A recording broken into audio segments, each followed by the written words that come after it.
Daniel Hayes had anticipated a simple evening, a quiet dinner, meant to gently disrupt the contained rhythm of his life as a single father. At 34, he had mastered the art of meticulous order. The warehouse he managed, the tidy Denver home, the steady pulse of raising his 8-year-old son, Ethan. Tonight, a faint scent of disinfectant still clung to the air, a nervous offering from his third pass over the glass door. Hope, brushing against quiet apprehension. Ethan, wearing a mismatched pair of socks, wielded a flashlight like a nascent wizard's wand. Dad, what if she's a robot? You met her online, he whispered, eyes wide with profound seriousness. Daniel chuckled, adjusting his collar as if the small gesture could tether his own quickening pulse. Then I'll just reprogram her to like tacos, he murmured. Their soft laughter filled the small living room, a comfortable prelude. Then the doorbell chimed. Daniel opened the door, and for a moment, the world seemed to hold its breath. Sophie Miller stood framed by the porch light. Her chestnut hair fell softly against her shoulders. Her green eyes held a hesitant vulnerability that spoke volumes without a single word. She drew her jacket tighter, voice a breathy whisper. My kids are in the car. They haven't eaten? It wasn't merely the words, but the way she carried them. A subtle shame lingering in the pauses. A history of having to explain her life to those who only ever judged. Daniel's throat tightened, not with doubt, but with searing recognition. He knew that look, that hushed tone. The hidden fear of being seen as less. It was a mirror of his younger self. Years ago, when he was left alone to raise his son, without a beat, he stepped aside. His voice became a calm, steady anchor. Bring them in. Tacos. Don't judge. For a fleeting second, she seemed to waver, as if kindness, unbeaten and unconditional, was a foreign concept. Then, a small, almost imperceptible nod. Moments later, 2 children entered, hushed and cautious. A boy and a girl, no older than 10. The girl clutched a worn stuffed rabbit, its fur thinned by years of desperate comfort. The boy's eyes were shadowed with fatigue, yet alight with curiosity, darting toward Ethan, who beckoned him over with the unburdened confidence only children possess. Daniel moved with quiet efficiency, setting plates on the table. The warm scent of tortillas and seasoned meat slowly replaced the strained silence. Sophie sat at the edge of a chair, posture stiff, as if poised for an immediate retreat, fearing she might overstay her welcome. But Daniel understood. The silence didn't need to be heavy. He remembered, too acutely, the ache of walking into a room and praying you didn't appear too hungry, too exhausted, too fragile. He met her gaze, offering a small, reassuring smile. She looked up, startled, like someone who hadn't been truly seen in a very long time. In that quiet moment, Daniel understood. This night was not just about a date. It was about something far more profound. The chance to offer 3 strangers a seat at his table, and perhaps the beginning of a story. None of them had anticipated. The table felt intimately smaller with 4 plates instead of 2. The gentle clinking of forks filled the spaces between breaths. Ethan leaned up, whispering conspiratorially to Sophie's son about his favorite video game. Their voices soon blended into a rhythm of boyish laughter. The little girl, a quiet shadow against her mother, nibbled on a tortilla, her worn rabbit still clutched tight. Daniel watched it all, a tenderness he hadn't expected to feel that night blooming in his chest. The sight of children finding comfort faster than the adults who carried their quiet burdens. He turned his attention to Sophie. She sat with careful posture, shoulders drawn slightly inward, her eyes flitting from the food to the children, as if waiting for an invisible hand to pull the rug out from beneath them. Daniel recognized that look. It had once been a constant companion on his own face. He set his fork down, leaning his forearms gently on the table. His voice was steady enough to carry truth without a trace of pity. I was a single parent at 26, he said quietly, watching her lift her eyes in surprise. My wife left, emptied our account, and for a while, I thought I wouldn't make it through. There's this walk you do when you're exhausted and hungry, but you try not to show it. Because if people notice, they make assumptions you can't fight. He paused, his gaze softening, holding hers. I know that walk, Sophie. I know it better than I'd like. Her eyes glistened. A sharp breath caught in her chest. For a moment, she said nothing, only studied him as if trying to measure the depth of his understanding. Then, with the faintest shake of her head, she whispered, No one's ever said that to me before. Her voice trembled. Not from weakness, but from the immense relief of being seen after too long in the shadow. The kids were already lost in their own world, Ethan demonstrating his Lego tower, while Sophie's son added pieces with careful precision. Laughter echoed softly down the hallway. Sophie looked toward them, then back at Daniel, her lips curved in the smallest of smiles, one that seemed to lift the invisible weight from her shoulders, if only for a second. Dinner stretched longer than either of them had planned, not because of the food, but because the silence no longer felt dangerous. It felt safe. When the plates were cleared and the children curled up on the couch, lost in cartoons, Sophie lingered at the edge of the room, hands folded in her lap, eyes downcast. Daniel noticed the subtle way she chewed her lip, gathering courage for something she needed to voice. Finally, she whispered, I almost didn't come. I was going to cancel, turn the car around before I ever got here. But something told me not to. She lifted her gaze, vulnerable and steady at once. I don't know why. Daniel leaned back in his chair. The corners of his mouth softened into a smile that wasn't rushed or forced. Good, he said simply. The single word landed gently, yet carried a weight neither of them could ignore. Because I think tonight was meant to be. Sophie's eyes lingered on him, a flicker of disbelief wrestling with nascent hope. In that quiet space, with children's laughter weaving through the walls, the air between them shifted. What had begun as a hesitant dinner now felt like the genesis of something unexpected.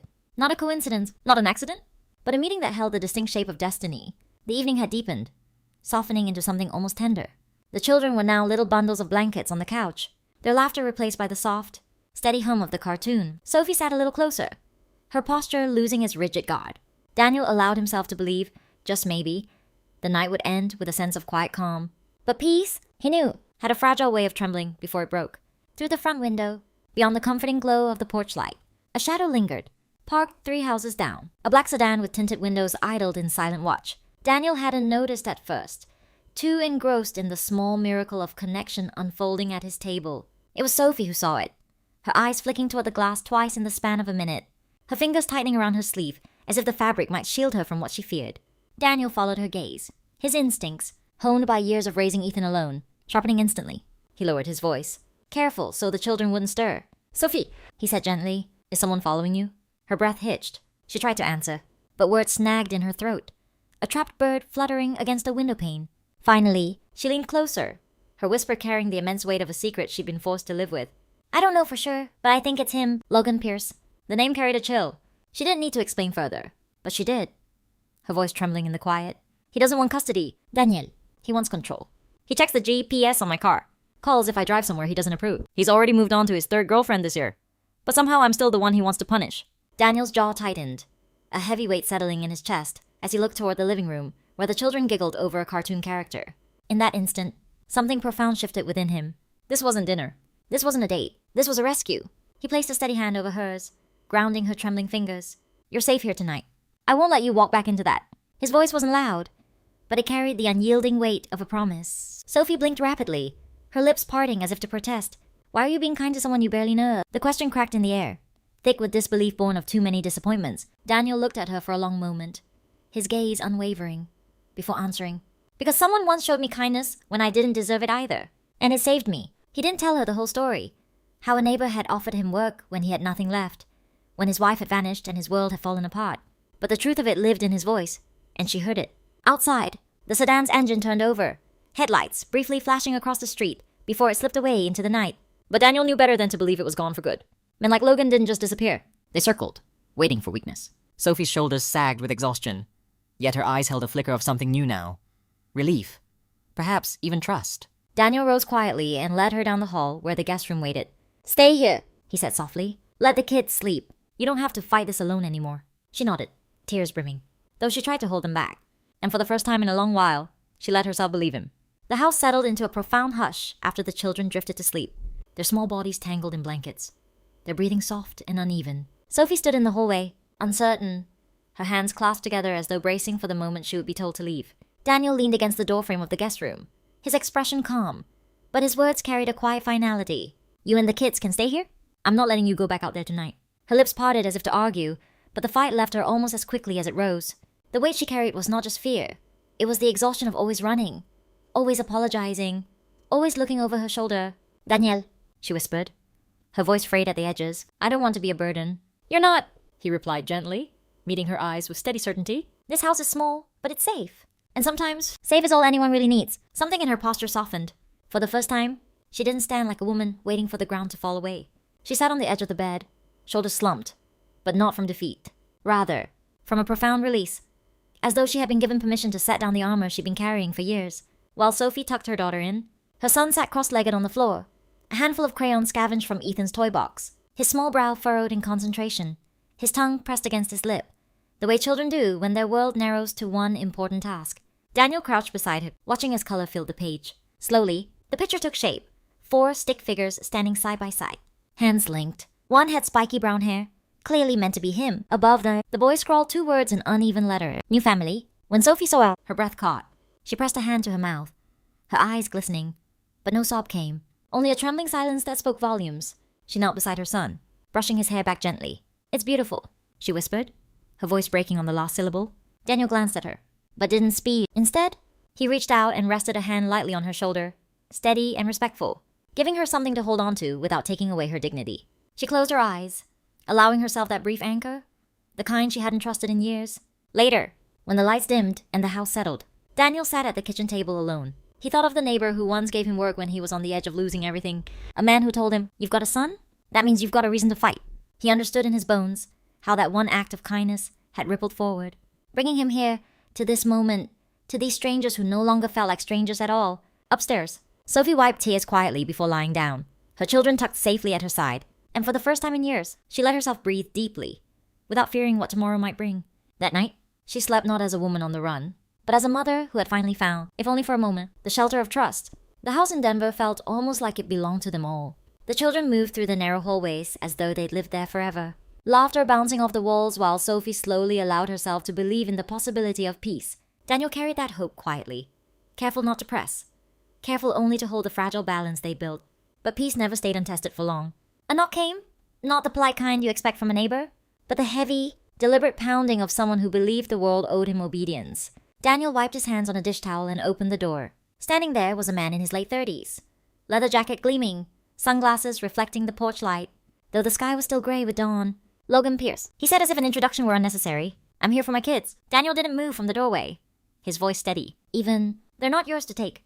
Behind him, Sophie froze at the end of the hallway, her hands clutching the fabric of her sweater, but she forced herself forward, standing just behind Daniel's shoulder. Her voice trembled, but her words carried the weight of truth. "You haven't seen them in 5 months. Logan, you missed the hearing. The court said, visitation starts next week." "Jay." Logan's jaw flexed, irritation flickering beneath his calm facade. He took a step closer, lowering his voice so only they could hear. "I'll be back with paperwork. This place?" He glanced around with disdain. A slow, cruel assessment. Small house. Cheap car. Some sad loner playing hero? "You think this is where my kids belong?" His eyes slid to Sophie, sharp and cutting. Pathetic. Daniel didn't flint. He met Logan's stare, the air between them charged with a dangerous stillness, and answered with a voice as firm as stone. "Get off my porch." For a long moment, the two men stood locked in silence, one fueled by arrogance, the other by an unshakable resolve. Then Logan's smirk returned, thinner this time, edged with a cold threat. "Enjoy the show while it lasts. Men, you don't know who you're messing with." He turned sharply, the sound of his boots striking the walkway like punctuation marks to his promise. The black sedan roared to life and disappeared down the street, leaving only exhaust fumes and a lingering unease behind. Inside, Sophie collapsed onto the couch, her hands trembling so hard she could barely hold the coffee Daniel set in front of her. Her breath came in shallow gasps, words slipping out like a confession. "He won't stop. He never stops. I used to think maybe I was crazy, that it was just me." Daniel sat beside her, not too close, but close enough that his presence was a tangible comfort. His voice was quiet, unshaken. "You're not crazy, Sophie. He's the chaos. You're the one surviving it." She looked at him then, eyes wide. "Vulnerable. You don't owe me anything. I walked in here on a date, and now I'm asking you to risk everything." Daniel leaned forward, his gaze steady, unwavering. "This stopped being about a date the second you whispered, 'My kids are in the car.'" Whoa. For the first time, she let the words sink in, tears filling her eyes. Not with fear, but with the faint glimmer of being believed. And in that fragile silence, Daniel knew the fight ahead was no longer hers alone. The house was quiet, but it wasn't the easy peace they'd grown used to. It was the heavy silence that follows a storm, the kind where every creak of the floorboards feels like a warning. Sophie sat at the kitchen table, her hands wrapped around a mug of untouched tea, eyes fixed on a point far beyond the room. Daniel noticed the way her shoulders curled inward, the way she seemed to fold into herself, as though bracing for a truth she could no longer carry alone. He set his phone down, pulled out a chair, and sat across from her. "Talk to me," he said gently. "Whatever it is, I can't help if I don't know." Her lips trembled as she opened them, then closed again, the war between fear and desperation flashing in her eyes. Finally, she reached into her bag and slid something small across the table. A silver USB drive, scuffed at the edges, resting between them like a confession. Her voice was barely audible. "This has everything. Bank transfers, accounts, names. Logan used my identity for loans. Hundreds of thousands of dollars in debt that were never mine. His family has connections in real estate, money tied up in places you can't imagine. And every time I tried to fight back, there was someone waiting to shut the door. A police officer who plays poker with him every Friday. Collectors who lost the paperwork when I asked for proof. It's all there." Daniel stared at the drive, anger tightening in his chest. He wanted to believe the system could protect her, but he knew better. He'd seen men like Logan, men who thrived on bending rules until people broke. He lifted his eyes to Sophie's, saw the fear trembling just beneath the surface, but also the spark of defiance she had tried so long to bury. "Why give this to me?" he asked softly. "Because I can't run forever," she whispered, tears sliding unchecked down her cheeks. "And because when you told him to get off your porch, I believed you. For the first time in years, I believed someone might actually stay." Daniel reached out, covering the small device with his hand. For For a long moment, neither of them moved. Then he spoke, his voice firm, steady, carrying the weight of a decision already made. We're not running anymore. Not you. Not the kids. If he thinks fear's his leash, then it breaks here. Sophie blinked, startled by the certainty in his tone. Danielle, you don't understand who he is. What he can do? No, he interrupted gently. I understand exactly. I've lost everything before. Sophie, I know what it costs. But I also know what it's like to fight when you have a reason. You and those kids, you're worth the fight. The words hung between them, heavy and unshakable. Sophie pressed her hands to her face, a sob catching in her throat. Not from despair this time, but from the strange, overwhelming relief of being believed. Daniel leaned back, the flash drive now in his pocket, as though it had always belonged there. Outside, the street was empty. No sedan in sight. But the threat still lingered in the night air. He didn't fool himself into thinking the battle would be easy, but for the first time since Sophie appeared on his porch, Daniel felt something stronger than fear settling in his chest. Resolve. And in that moment, he knew they would not hide. They would stand. Daniel stepped out to take the trash to the curb. The air in Denver carried the bite of early spring, crisp enough to sting his lungs. As he walked past Sophie's car, parked along the street, something caught his eye. A faint glint under the rear bumper, small and deliberate. His stomach tightened. Instinct told him before reason did. He crouched, reaching under the frame until his fingers brushed against cold metal. It was no bigger than a pack of matches, sealed tight with a magnetic casing. A GPS tracker. He pulled it free, holding it in the porch light, the tiny device humming with the unspoken truth. Logan hadn't just been watching from a distance. He had been inside their every move. By the time Daniel returned to the house, his chest felt like it was carrying both fire and stone. He waited until the kids were asleep before making the call. Caleb Foster, an old friend from his systems engineering days, now worked in cybercrime analysis. Daniel hadn't asked him for a favor in years, but tonight he didn't hesitate. Send me what you've got, Caleb said after a long pause. Aldi? While Sophie sat quietly sketching with her daughter in the living room, Daniel's phone buzzed. Caleb's voice came low. Urgent? It's not random. Danielle, the tracker's registered to a shell company. The name looks clean, but funding traces back to a Pierce family trust. Your guy didn't even bother to cover his tracks well. He thinks he's untouchable. Daniel thanked him, slid the phone back into his pocket, and stepped out onto the porch.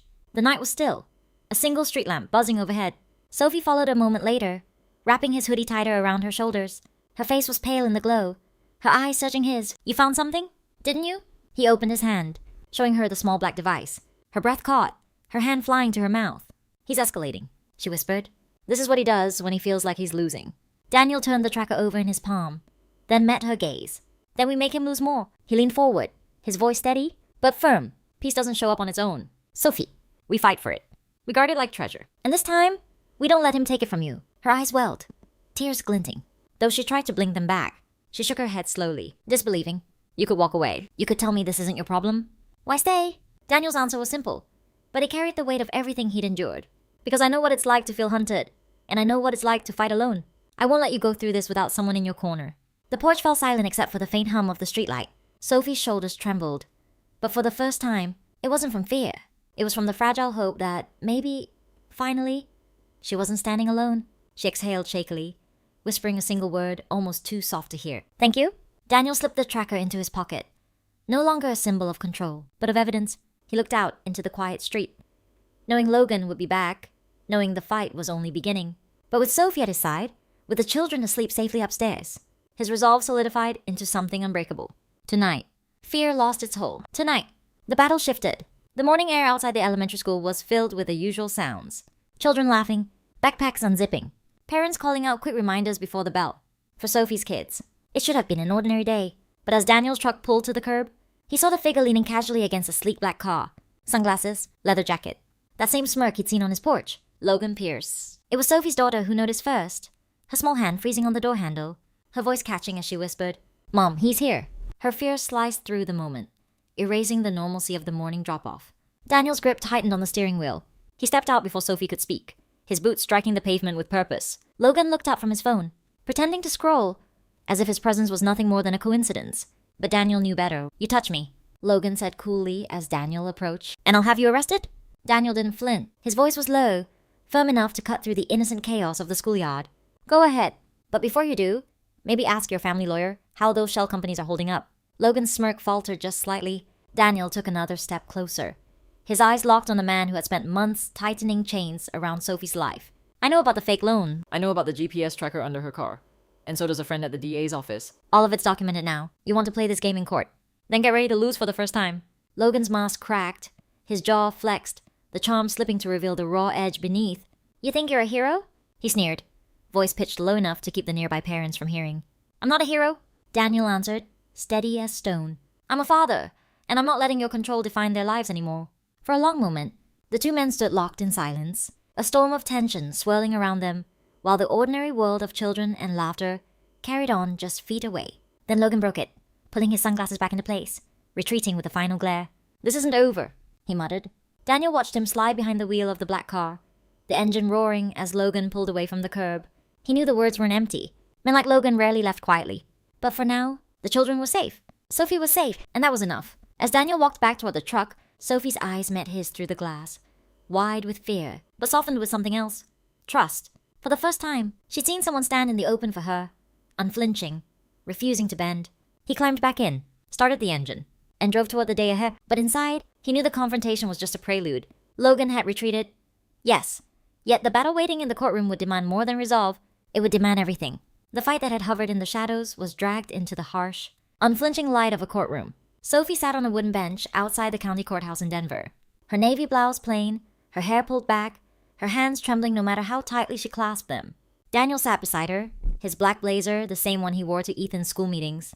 But his posture carried a different weight today.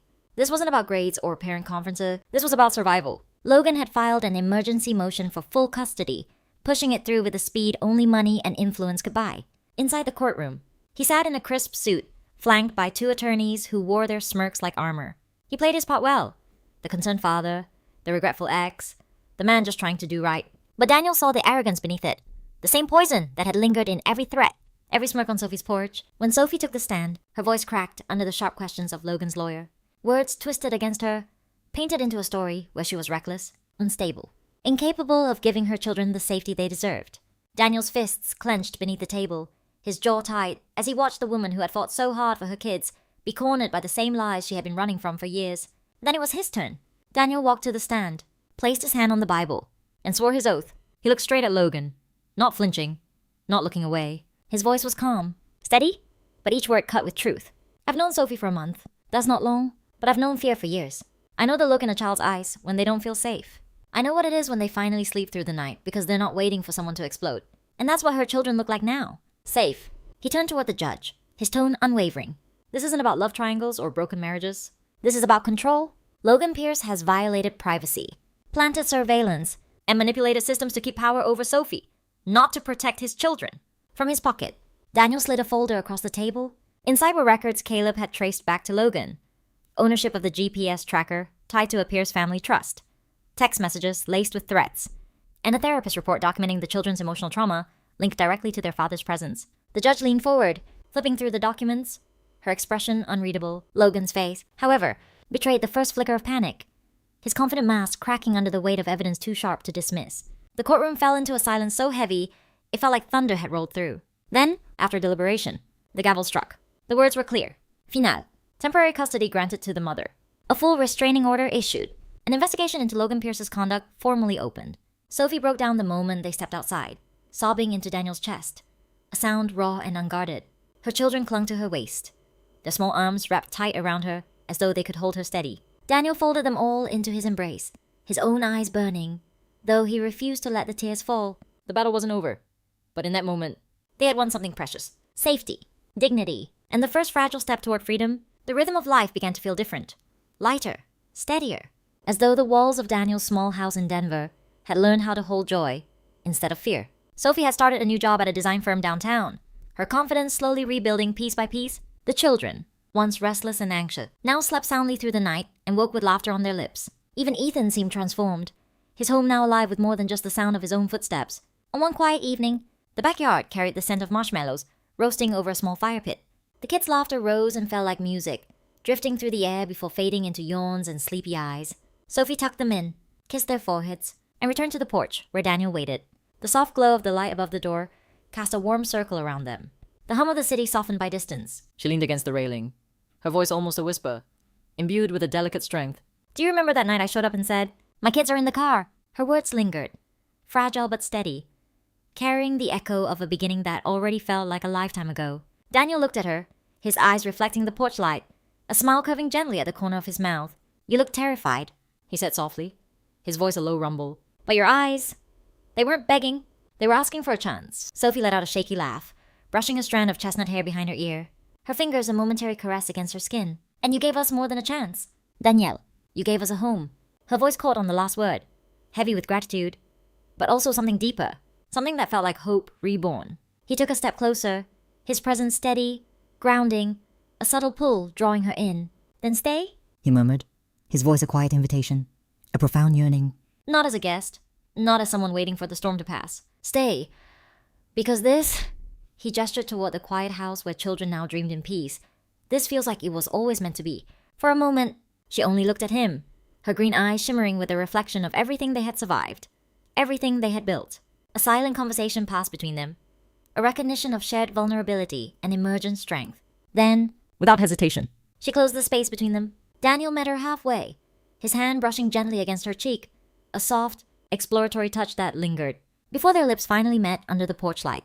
It wasn't a kiss of urgency or escape, but one of quiet certainty, of promises unspoken, but understood in the tender pressure, the hesitant breath, a deep, soulful intimacy that spoke of battles fought and a peace hard won. In that moment, there was no fear, no shadow of the man who had haunted her steps. Only warmth, only profound peace. When they finally drew apart, Sophie rested her forehead against his chest. her voice barely audible, a fragile truth offered. We're a family now, aren't we? Daniel's arms wrapped around her, pulling her closer. A possessive embrace that was entirely gentle. We've been one since the night you knocked on my door, he whispered, his lips grazing her hair. Above them, the porch light flickered gently, casting its glow over a scene that once seemed impossible. A mother, a father, and children sleeping soundly inside. Not perfect, not untouched by scar, but whole in a way that mattered most.